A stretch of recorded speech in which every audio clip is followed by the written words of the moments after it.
Hello, and welcome to step 4 in creating an RSS news page. Step 4 is finding RSS feeds to add to the page outside the ones that we already gave you. We gave you 3 feeds as examples. You can find others and add them in. The one I'm going to show you how to find is the URL for the parks events for the Wisconsin DNR.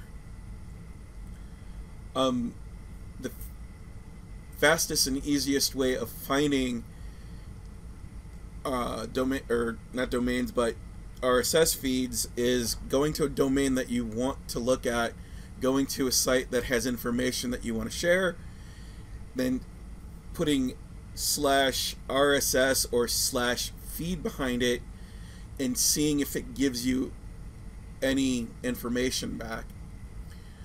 The Wisconsin DNR site is actually really nice in the way that they've got their website set up.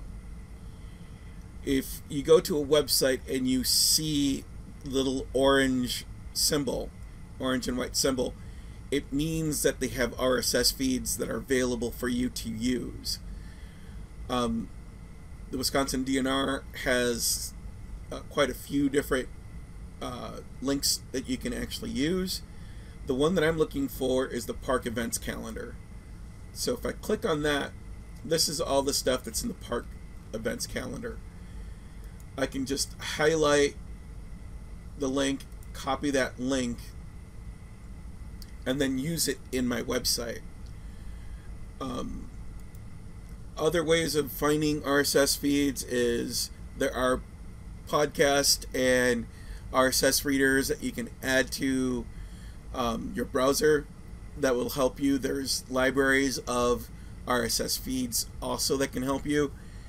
But the easiest, or I should say the fastest way for me, is sourcing out sites that I already know that I want to use, and then just a quick /RSS or quick /feed will give me an idea if I'm actually able to use their site.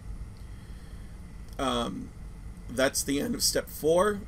Step 5 will be actually implementing, or adding in that address that we just figured out.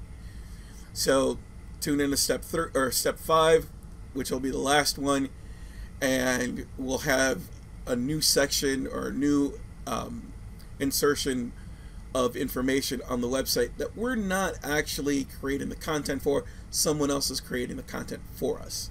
Thank you for listening, and hopefully you'll find this useful.